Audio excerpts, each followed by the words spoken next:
The Easter season is really a very important time in the Christian year.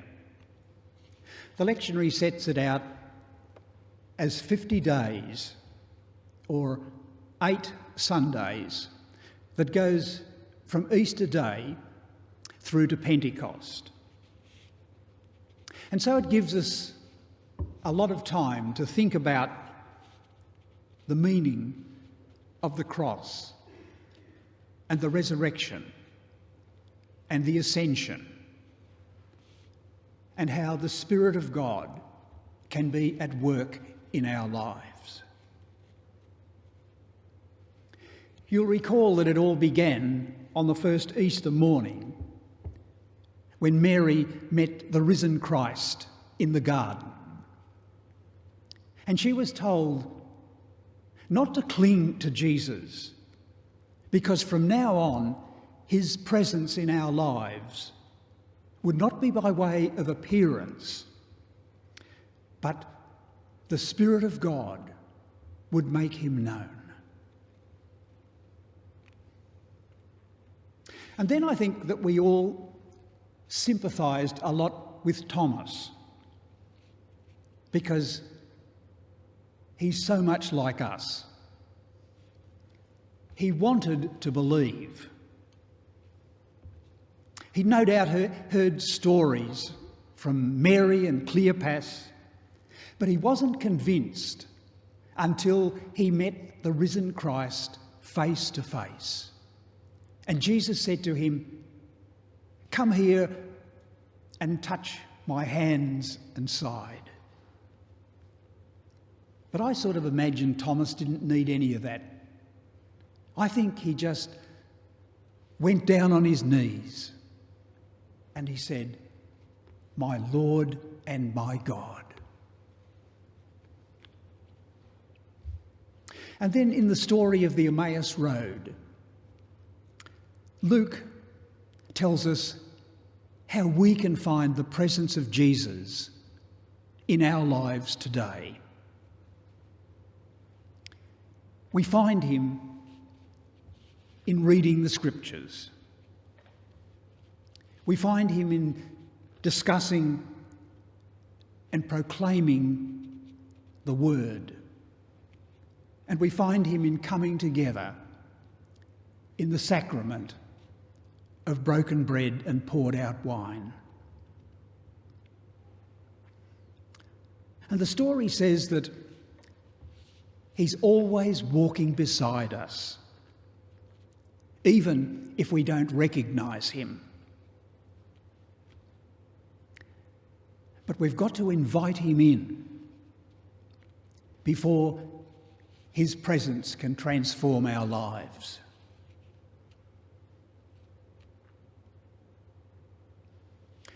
And earlier on at the Last Supper, Philip was asking some searching questions about the meaning of what was happening all around him. He needed some reassurance that beyond all of the selfishness and insincerity and prejudice that could soon put to death the most wonderful person he'd ever met, Philip needed some reassurance that there was some real meaning in life. And he said to Jesus, "Show us the Father, and that will be enough for us." I think he was really saying, show us that beyond our short span of life, that there is a God who goes on forever and can't be eliminated on a cross. And Jesus said, "Philip, have I been with you all this time and you still don't know me? If you've seen me, you have seen the Father, even on the cross."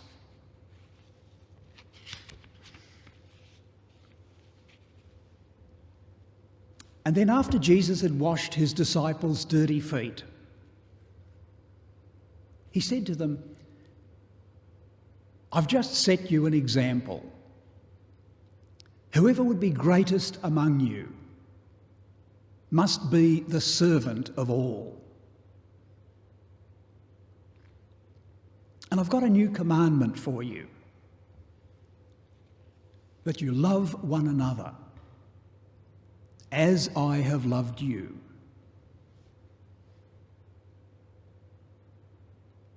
And then he told them that the final hour had come. And the events that followed would reveal the glory of God. And John's Gospel tells us that God's glory is not found in his majesty and power, but in his love. And so Jesus was saying that God's love would be revealed in the events that followed. And that turned out to be the cross and the resurrection and the ascension.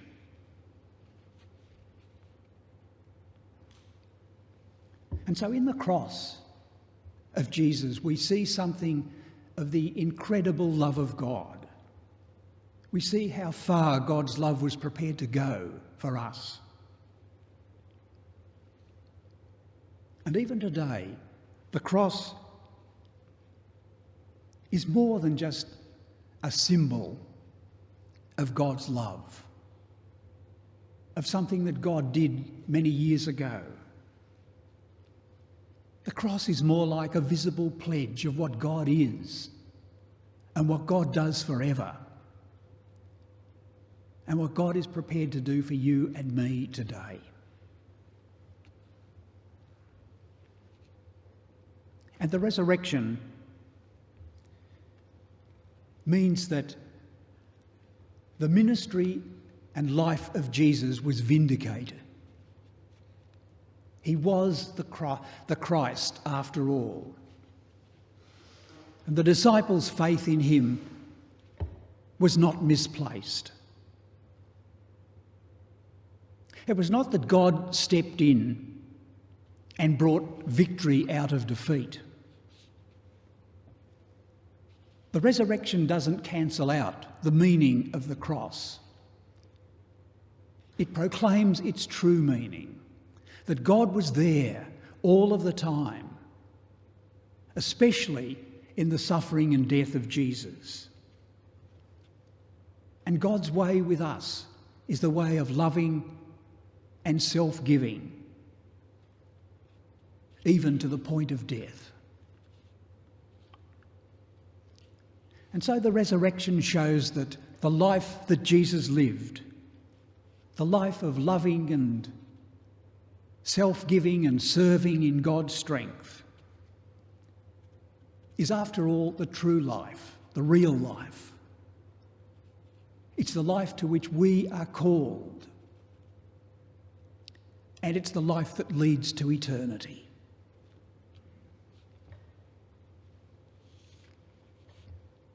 And the ascension tells us that Jesus' mission was complete.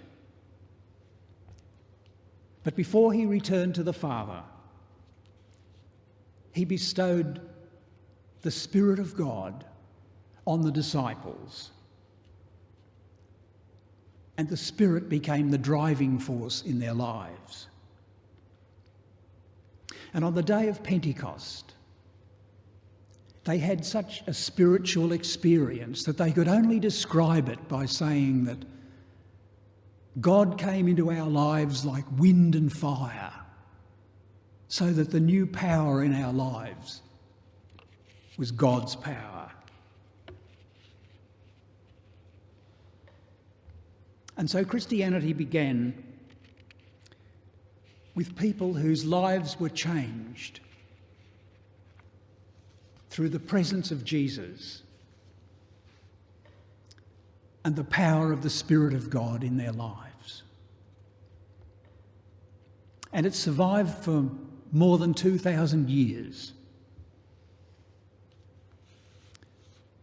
And it'll continue to survive and to thrive here around us. And I think we can look to a future with faith and confidence in a God who still calls ordinary people and enables us to do extraordinary things in his service. The Christ of history can still be for us the Christ of experience, who comes to meet us along the way, to assure us of his presence, and to direct our faith into mission and service. He comes like a friend in our everyday lives to strengthen us in all the tasks that we're called to do in the church and the community. But we have to invite him in before his presence can transform our lives.